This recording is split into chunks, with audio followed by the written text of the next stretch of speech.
This episode of the Totally Rad Show is brought to you by Shopify. Today on TRS, we get a chance to see Locke and Key and Wonder Woman, 2 TV pilots that didn't make it.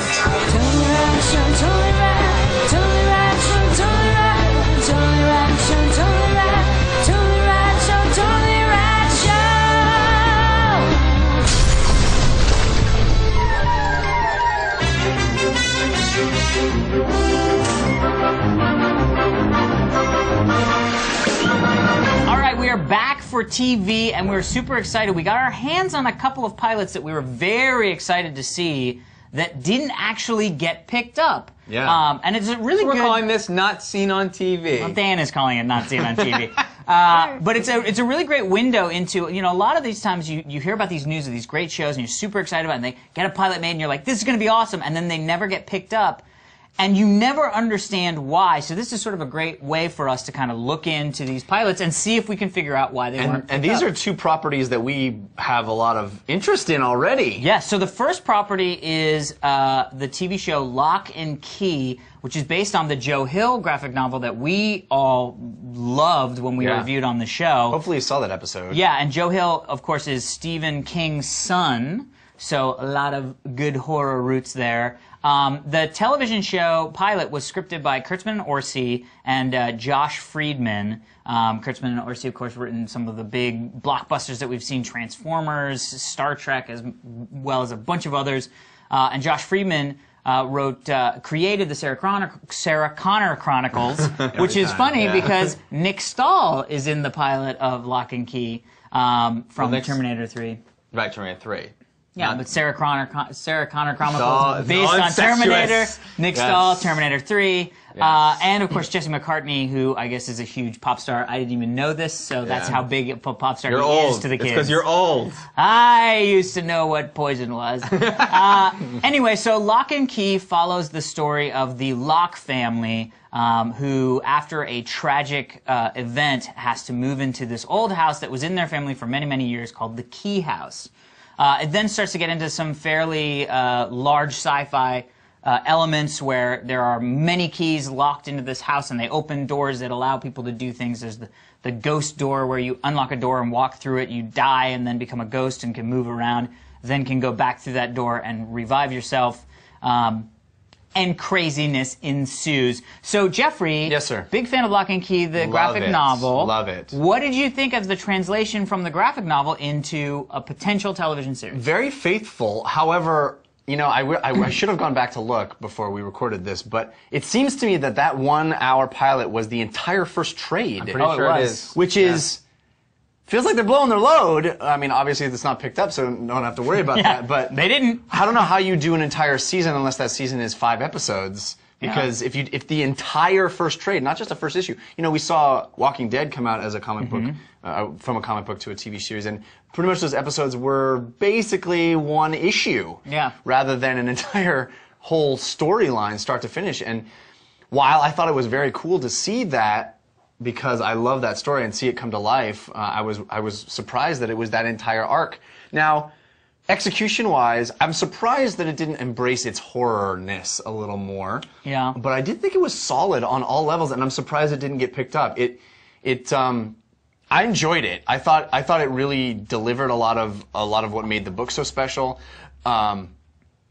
I thought the effects were they embraced that. We don't know what. And some of those are going to be temp, not temp. Yeah. No, I wasn't complaining about them. I'm saying the approach to showing those supernatural elements would have been interesting to see the next one, where you have to like open someone's head if they would have actually done that.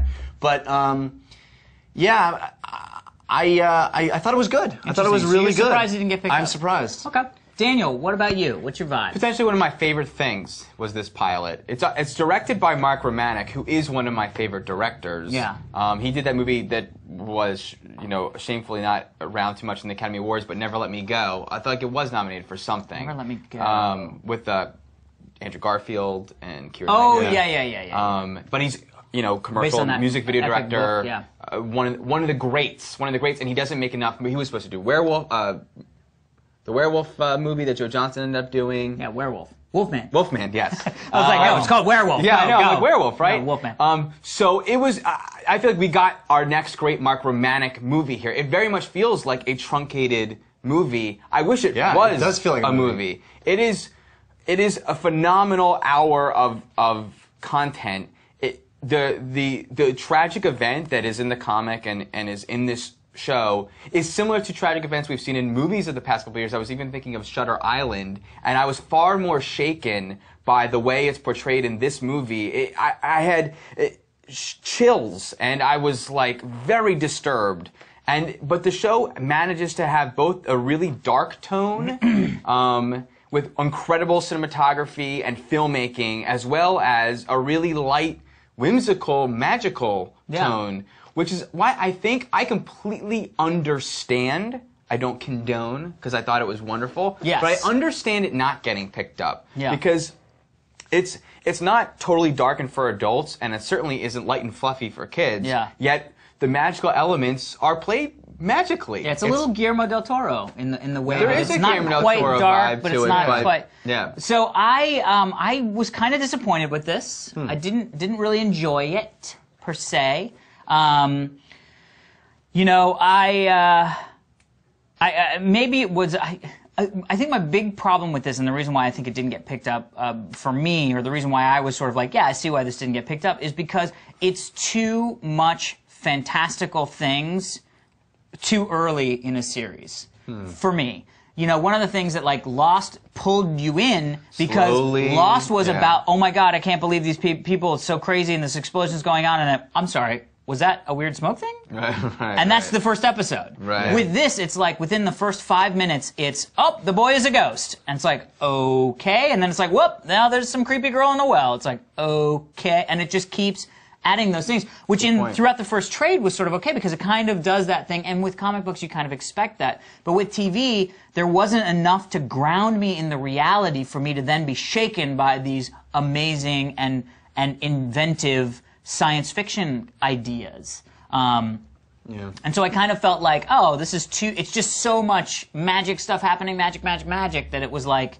I want it to feel realistic, and then, oh my God, this little magic thing, that blows my mind. You know what I mean? I think one thing we can all say is go read those comics. It's a yeah. good opportunity for us to reiterate that. And I am happy that this was made into a pilot, and I hope that this doesn't preclude it from possibly being made into a movie because I think the quality of the work is there. I thought the acting was all fairly good across the board. I mean, I the was guy, blown away. Jesse McCartney, the scene where he stands up and everybody's staring at him because he's had this freak out, and he stands up and he just starts introducing himself to people in the high school. I mean, there were some great moments in this I think pilot. it teaches us once again to never judge books by covers, because I think that kid was awesome. Yeah, and I had no idea that he was a pop star, so for and me, I it want to makes mention too, sense. Sarah Bolger. She's always been one of my favorite. I wanted her to be Katniss. She was the girl from In America, and she was in another book to fantasy movie, not Lemony Snicket's, but something else. Mark Waters directed it. I forget the name. Okay. Awesome. I think she's awesome. The sister. So great cast all around. The other pilot that we got to take a look at